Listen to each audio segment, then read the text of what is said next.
The next divine name is Al-Mateen, which means the firm. This refers to the infinite power and might of Allah, the Exalted. The Muslim who understands this divine name will never fear the creation when obeying Allah, the Exalted, knowing nothing can overpower Allah, the Exalted, the firm.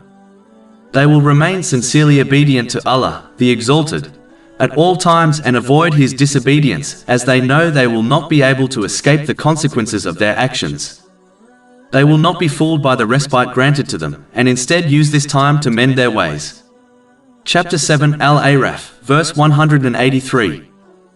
And I will give them time. Indeed, my plan is firm. A Muslim should act on this divine name by being firm in fulfilling the commands of Allah, the Exalted, refraining from His prohibitions, and by facing destiny with patience according to the traditions of the Holy Prophet Muhammad, peace and blessings be upon him, without fear of the creation, weakness or laziness.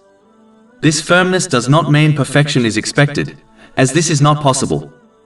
Rather, one must be firm in the sincere obedience of Allah, the Exalted, at all times, and whenever they trip up, return to Allah, the Exalted, through sincere repentance.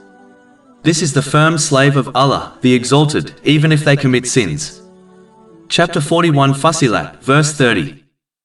Indeed, those who have said, Our Lord is Allah, and then remained on a right course, the angels will descend upon them, saying, Do not fear and do not grieve, but receive good tidings of paradise which you were promised.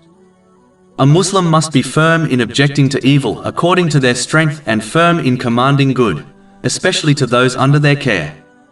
Being gentle and flexible in matters not connected to the disobedience of Allah, the Exalted, does not contradict firmness, it in reality beautifies it. Therefore, one should not confuse firmness with harshness. Over 400 free ebooks, audiobooks, infographics, podcasts and blogs available on our website, www.shaykhpod.com.